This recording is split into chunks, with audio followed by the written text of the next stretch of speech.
Hey beautiful, thank you for stopping by my channel today. If you're new here, my name is Chisom. On this channel I share sewing tutorials, DIYs and fashion related content. If you're here to subscribe to my channel, please hit the subscribe button now. Like this video that you're about to watch or that you're watching so YouTube can recommend it to other soulmates.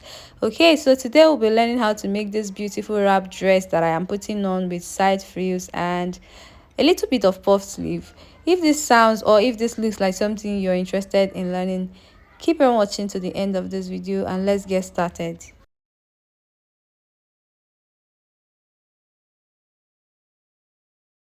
This is the fabric I'll be using for this dress. It is a silk fabric and I have it in 5 yards.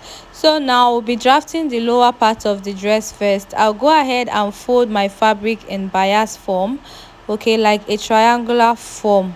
So we'll draft the skirt. So now I've folded my fabric in bias form. Please note that this fabric is folded into 4 because we'll be drafting both the front and the back. Okay, there is an open part which is the front part and the closed part is going to be the center back. So from the top here I am trying to get my waist measurement divided by 4 plus extra inches for the overlap and also the little gathers that it has. The skirt part has a little gathers, so that is what I'm trying to get from this line here, on this line here. So for that I'll be using 14 inches. My waist measurement divided by 4 plus extra 5 inches for overlap and for gathers on the waistline. So I'm going to go ahead and mark that point.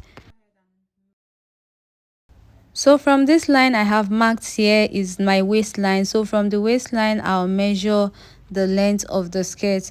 Now I want the length of the skirt to be 44 inches, but because I'll be adding frill to the lower part and that frill is going to be about 4 inches, okay, so I'll be making the length of this skirt to be 40 inches. Then when I add the frill of 4 or 5 inches, it will complete the way I want the skirt to flow. Okay, so from this waistline that I have here, I'll measure 40 inches round the hemline in a circular form, and that will be all for the skirt. So I'll go ahead and cut it out now. So like I said before, the open part of the skirt part, which is this part that you're seeing right here, is the center front. So we are going to be giving the lower part the curve that it has. Okay, so on this part I'll go in by 10 inches. You can go in by any inches you want, just freestyle the curve. Okay, now I'll curve from that point towards the top part. I know you cannot see the mark I am making, but at least you have an idea from how my hand is moving. Okay, so that is how I curved it out, and then I'll go ahead and cut out the curve shape. So now we are going to be drafting the back part of the upper part first. Okay, so to do that I have folded my fabric into 2 like you can see now. I'll go ahead and mark my shoulder line, my chest line, and then the waistline. That is the half length. The half length I'm working with here is going to be 17 inches. After marking the lines, I'll measure half of my shoulder plus half-inch sewing allowance on the shoulder line and take it straight to the chest line. I'll slant my shoulder and connect straight to the neckline area. For my neck width, for the back neck width, I'll use 3.5 inches, and for the neck depth, I'll use 1 inch. Then I'll go ahead and curve out the neckline. Next, I'll measure my bust divide by 4 plus my sewing allowance on the chest line. On the waistline, I'll measure the waist divide by 4 plus sewing allowance on the waistline. Then I'll connect the waistline to the chest line with the freehand. Next thing to do is to curve out the armhole. So basically I'm using freehand for everything. Okay, so after I was done with that, I went ahead to cut it out. So we'll be using this back pattern for the cutting of the front parts. Right now I have placed the back pattern on the fabric to cut out the front. On the center part, I left about 7 inches for the overlap and finishing of the front neckline. Okay, this is 7 inches. This part is not in use. I'll be cutting out this side. Okay, so now I'll go ahead and trace out the side, the armhole, the shoulder, and then we'll finish up the front neckline afterwards. After I'm done tracing out the side and the armhole side, I'm going to note the shoulder of the back. I'll mark the shoulder on the front parts like I'm doing right now. Okay, so just because we want the shoulder to be the same, now I'll take away the back and connect from the shoulder to the lap, to the overlap. Okay, just the way I place my ruler, like so. I'm going to connect from the shoulder down to where the overlap stops. After I was done marking, I'll trace it out.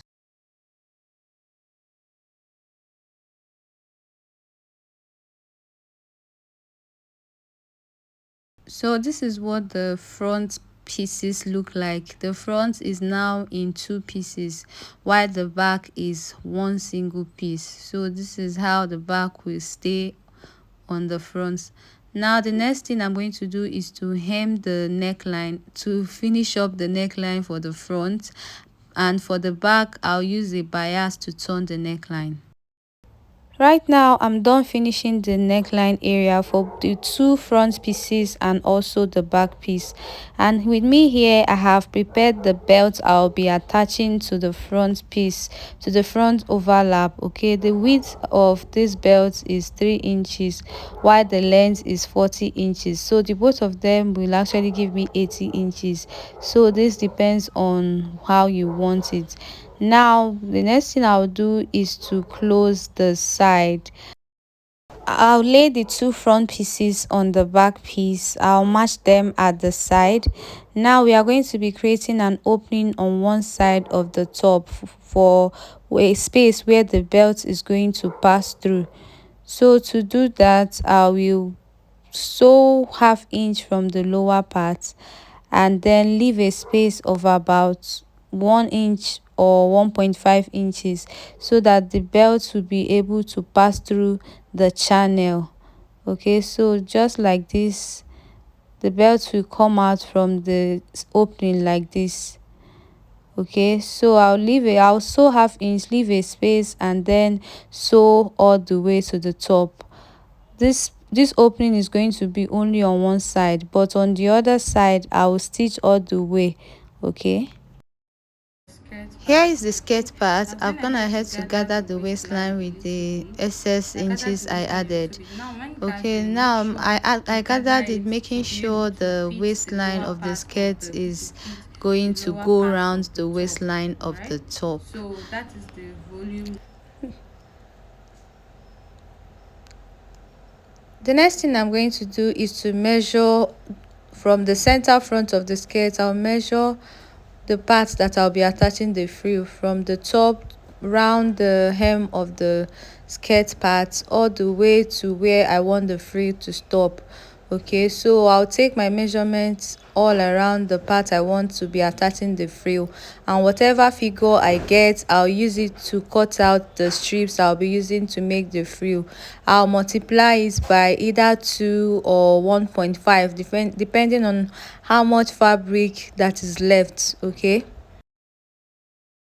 I'm done cutting out all the strips. I have a lot of strips right here because definitely I can't cut. It's about 200 and something inches, so it's quite long, so I can't cut it once. So I'll go ahead and join all of them together to become one piece. Then I'll hem one side, that is the side that will be flying out. I'll fold it in, I'll finish up the rough edges, and then sew a gather stitch on the side that I'll be attaching to the skirt part and gather it to be the same length of the measurement I took on the skirts. So after gathering the frills, I went ahead to attach it to the skirt part. I attached it from one part of the center front all the way round the hemline and stopped somewhere around the other part of the center front. Okay, so I have also attached the upper part to the lower part. As you can see, everything is taking shape already. Okay, so now the next thing to do is to go ahead and fix the sleeve. You can fix any sleeve of your choice to this dress. You can fix the puff sleeve as it is on the thumbnail, or the one that I have on this video. Okay, I would have done a puff sleeve tutorial, but because the fabric I had was exhausted, so I had to manage what was left for the sleeve part. So I'll go ahead and attach the sleeve now and show you guys the final results. Here is the final look of the dress, guys. I hope this tutorial was helpful to you. If it was, kindly leave me a comment in the comment section, like this video, share it with your friends and fellow soulmates. If you're here to subscribe to this channel, please hit the subscribe button now, and I hope to see you in my next tutorial. Bye.